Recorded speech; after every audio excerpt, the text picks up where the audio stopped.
오늘 주시는 하나님의 말씀 함께 살펴보겠습니다. 예레미야서 32장 말씀 1절에서 15절까지의 말씀인데요. 우리 함께 말씀을 교독하겠습니다. 구약성경 1103면 예레미야 32장 1절에서 15절까지의 말씀입니다. 유다의 시드기야 왕 열째 해 곧 느부갓네살 18째 해에 여호와의 말씀이 예레미야에게 임하니라. 그때의 바벨론 군대는 예루살렘을 에워싸고 선지자 예레미야는 유다의 왕의 궁중에 있는 시위대 뜰에 갇혔으니 이는 그가 예언하기를 여호와의 말씀에 보라 내가 이 성을 바벨론 왕의 손에 넘기리니 그가 차지할 것이며 유다 왕 시드기야는 갈대아인의 손에서 벗어나지 못하고 반드시 바벨론 왕의 손에 넘겨진 바 되리니 입이 입을 대하여 말하고 눈이 서로 볼 것이며 그가 시드기야를 바벨론으로 끌어가리니 시드기야는 내가 돌볼 때까지 거기에 있으리라. 여호와께서 이와 같이 말씀하시니라. 너희가 갈대의 인과 싸울지라도 승리하지 못하리라 하셨다 하였더니 유다 왕 시드기야가 이르되 내가 어찌하여 이같이 예언하느냐 하고 그를 가두었음이더라. 예레미야가 이르되 여호와의 말씀이 내게 임하였느니라. 이르시기를 보라 내 숙부 살룸의 아들 하나멜이 내게 와서 말하기를 너는 아나돗에 있는 내 밭을 사라 이 기업을 물을 권리가 내게 있느니라 하리라 하시더니 여호와의 말씀과 같이 나의 숙부의 아들 하나멜이 시위대 뜰 안 나에게 와서 이르되 청하노니 너는 베냐민 땅 아나돗에 있는 나의 밭을 사라 기업의 상속권이 내게 있고 물을 권리가 내게 있으니 너를 위하여 사라 하는지라. 내가 이것이 여호와의 말씀인 줄 알았으므로 내 숙부의 아들 하나멜이 아나돗에 있는 밭을 사는데 은 17세겔을 달아주되 증서를 써서 봉인하고 증인을 세우고 은을 저울에 달아주고 법과 규례대로 봉인하고 봉인하지 아니한 매매 증서를 내가 가지고 나의 숙부의 아들 하나멜과 매매 증서의 인친 증인 앞과 시위대 뜰에 앉아 있는 유다 모든 사람 앞에서 그 매매 증서를 마세야의 손자 네리야의 아들 바룩에게 붙이며 그들 앞에서 바룩에게 명령하여 이르되 만군의 여호와 이스라엘의 하나님께서 이와 같이 말씀하시기를 너는 이 증서 곧 봉인하고 봉인하지 않는 매매 증서를 가지고 토기에 담아 오랫동안 보존하게 하라. 함께 읽겠습니다. 만군의 여호와 이스라엘의 하나님께서 이와 같이 말씀하시니라.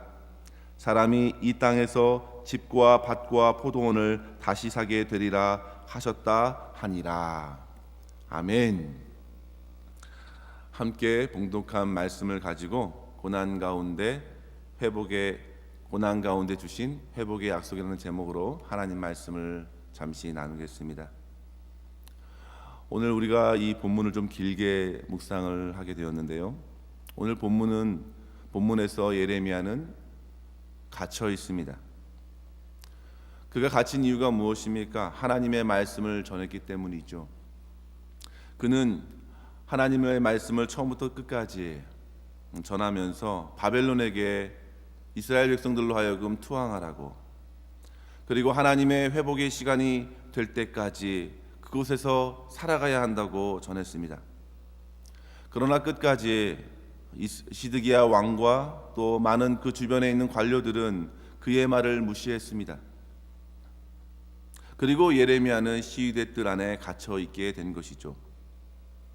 3절부터 5절까지 우리가 길게 본 절이 있는데요.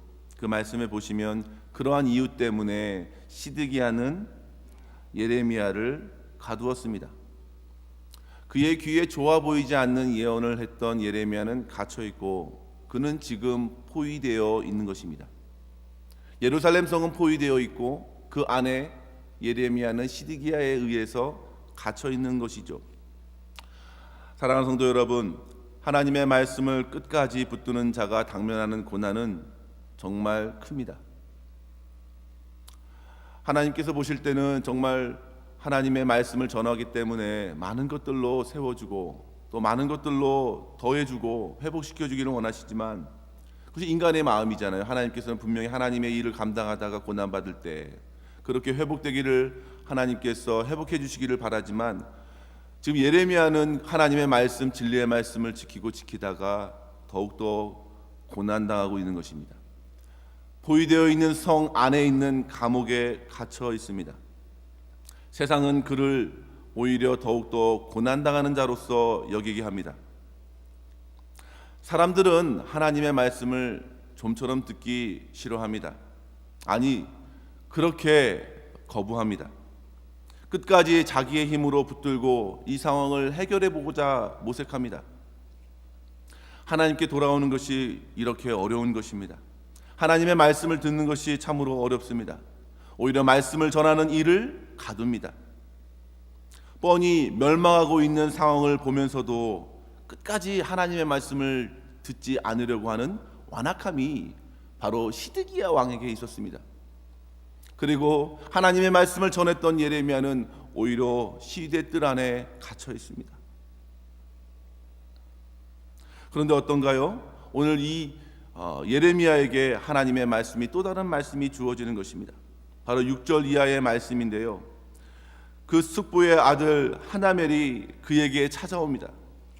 그가 갇혀있는 시대 뜰 궁정의 감옥에 찾아와서, 이 하나멜이 찾아온 것이죠. 그리고 자기가 가지고 있는 땅의 일부를 팔고 싶다고 말합니다. 그 땅은 아나도 땅이었습니다. 이 땅을 팔고 싶다고, 이 땅을 물을 권리가 당신에게 있다고 말하는 것이죠. 우리 7절 말씀 한번 볼까요? 7절 말씀 같이 한번 읽습니다. 시작. 보라, 내 숙부 살룸의 아들 하나멜이 내게 와서 말하기를, 너는 아나돗에 있는 내 밭을 사라.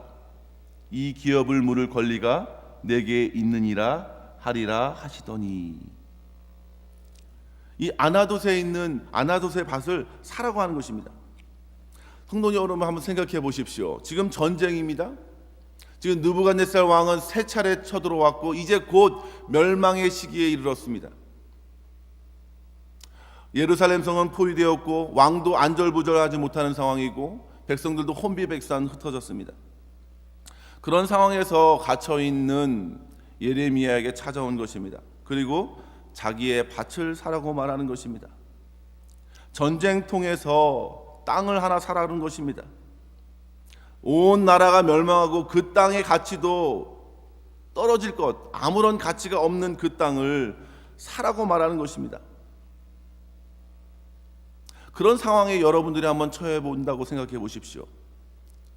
전쟁 중에 물질을 소유하고 자기의 생명도 부지하기 참 어려운 상황에서 물질을 허비하면서 그 땅을 사라고 권하는 것입니다. 아나돗에 있는 제 밭을 사시라고, 그 밭을 소유할 권리와 유산으로 권리는 당신에게 있다고, 당신이 살 수 있는 기회가 있다고. 이러한 상황 속에서 오늘 예레미야는 어떻습니까? 오늘 8절 보시면요, 8절 보시면 여호와의 말씀과 같이 나의 숙부의 아들 하나멜이 시위대 뜰 안 나에게 와서 이르되 청하노니, 너는 베냐민 땅 아나돗에 있는 나의 밭을 사라. 기업의 상속권이 내게 있고 물을 권리가 내게 있으니 너를 위하여 사라 하는지라. 내가 이것이 여호와의 말씀인 줄 알았으므로. 아멘. 그 땅을, 그 이야기를 듣고서 하나님의 말씀인 줄 알았다라고 했습니다. 이러한 상황 속에서 그는, 이 어려운 상황 속에서, 지금 갇혀있는 상황 속에서 말도 안 되는 조건으로 하나멜이 하는 이야기를 곰곰이 듣고 이 땅을 사라고, 이런 상황 속에서 그는 하나님의 말씀을 깨닫습니다. 이것이 바로 하나님의 뜻이구나. 자기가 그동안 전했던 하나님의 말씀이 이러했습니다. 이 땅은 멸망할 것이다. 그리고 우리는 다 바벨론 포로로 끌려갈 것이다. 그리고 그 땅에서 70년이 차기까지 하나님의 때에 다시금 돌아오게 될 것이다. 그러면 이 땅은 다시금 회복될 땅이 될 것이다라는 것이죠. 그래서 그는 믿음으로 그 사촌의 말을 듣고 그 땅을 사게 된 것입니다. 다른 사람들은 멸망한다고 나라를 등지고 땅을 팔고 땅을 처분하고 자기의 생명을 부지하고자 그렇게 동분서주하고 있는 그때에 예레미야는 그 땅을 미련하게 사는 것입니다. 사람들이 볼 때는 정말 미련하고 바보 같은 짓입니다. 물질적 가치가 없습니다. 그런데 예레미야는 제대로 삽니다. 9절 이하의 말씀을 보시면 그 땅의 가치를 제대로 줍니다. 은 17세겔을 달아주되 10절에 보시면 증서를 써서 봉인하고 증인을 세우고 은을 저울에 달아주고 아주 구체적으로 말하죠. 11절에 보시면 법과 규례대로 봉인합니다.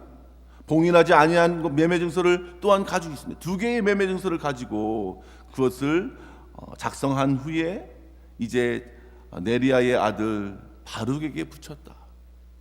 제대로 삽니다. 증인을 세웁니다. 매매증서를 마련합니다. 돈을 지불합니다. 그렇게 땅을 사서 14절에 보시면은 만군의 여호와 이스라엘 하나님께서 이와 같이 말씀하시기를 너는 이 증서를 봉인하고 봉인하지 않는 매매증서를 가지고 토기에 담아 오랫동안 보존하게 하라라는 말씀으로 바룩에게 명합니다. 바룩에게 명합니다. 자기의 동료에게 명하고 이제 곧 이스라엘 하나님께서 이와 같이 말씀하시니라. 이 사람이 이 땅에서 집과 밭과 포도원을 다시 사게 되리라 하셨다 아니라. 잘 보십시오. 그의 행동이 있고 나서 드디어 만군의 여호와 이스라엘의 하나님께서 이와 같이 말씀하시니라. 즉 하나님의 말씀 앞에서 하나님 말씀을 붙들고 그가 이 밭을 산 것입니다. 회복의 말씀을 붙들고 믿었기 때문에 아무도 사지 않는 그 땅을, 아무도 돌아보지 않는 그것을 자기의 물질을 허비하며 사는 것입니다. 사랑하는 성도 여러분, 고난 가운데서 자기의 생명을 부지하고자 그 고난을 벗어나고자 많은 사람들을 애를 쓰지만 예레미야는 오히려 고난 속에서 하나님의 약속을 붙듭니다. 그가 전한 말씀대로 그는 행동합니다. 그는 멸망하나 고난 중에 유다의 멸망을 보고 있지만 동시에 그 땅에 회복될 것을 바라보고 있습니다. 절망과 낙심과 어려움 속에서 사실 자포자기하고 싶기도 하겠습니다. 오히려 포기하는 것이 더 쉬울 수도 있겠습니다. 아니, 훨씬 낫습니다. 오히려 어려운 중에 소망을 품는 것이 더 힘듭니다.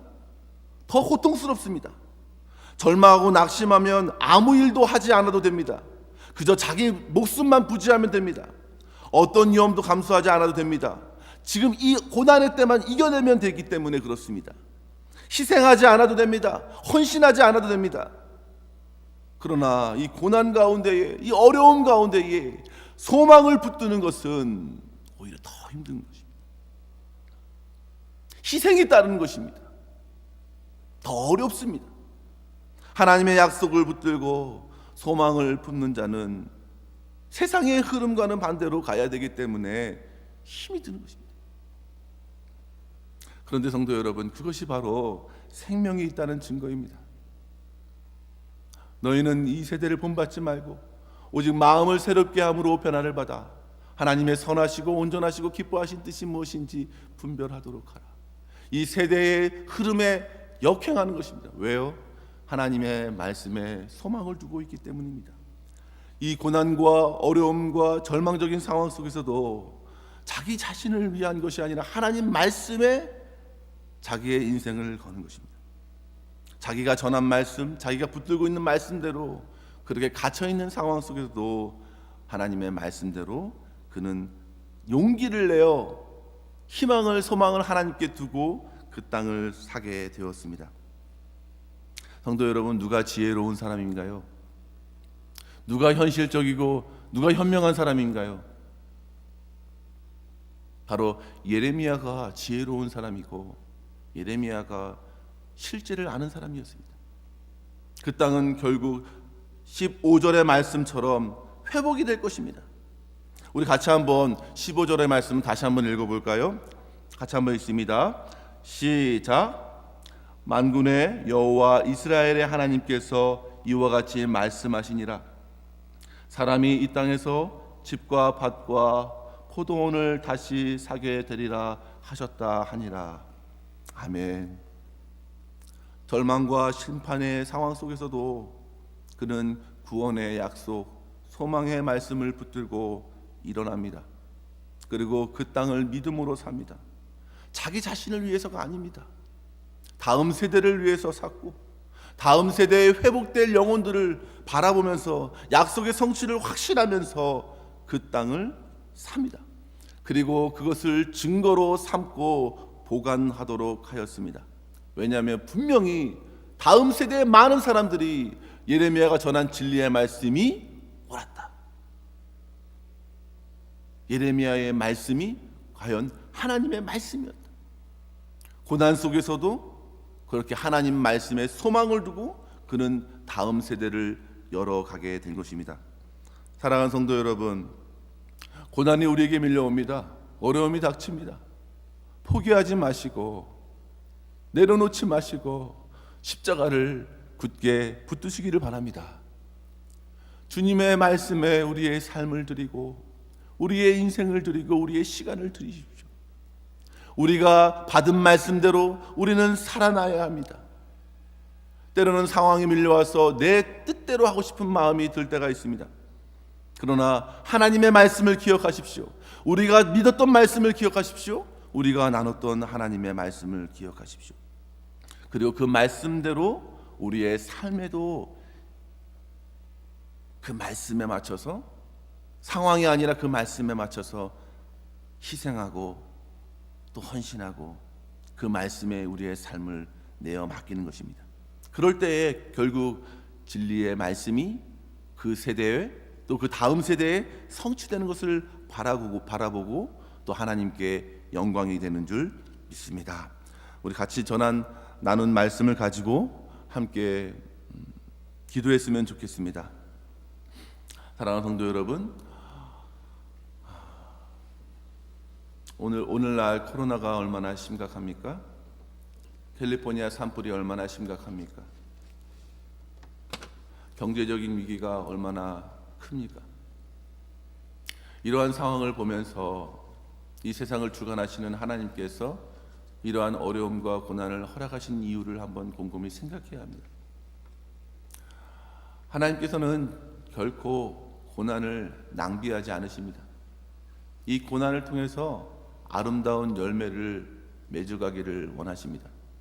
정말 하나님을 사랑하고 소망의 말씀에, 소망의 주님께 우리의 인생을 내어 맡기는 성도들을 세워서 기도하게 하시고 더욱더 헌신하게 하시고 더욱더 이 어려운 가운데 연약한 자를 돌아보게 하시고 그래서 하나님의 영광을 드러내기를 원하신다는 사실을 생각하고 오늘 이 본문의 말씀대로 우리가 절망과 낙심과 또 어려움 가운데서도 소망의 말씀을 붙들고 용기 내어 그 안에서도 오히려 희생을 감수하고 약속의 말씀에 우리의 삶을 내어 맡길 수 있도록 그렇게 우리가 그러한 하나님의 사람 될 수 있도록 우리를 변화시켜 달라고 간절히 이 말씀을 생각하면서 기도했으면 좋겠습니다. 다 같이 기도하겠습니다.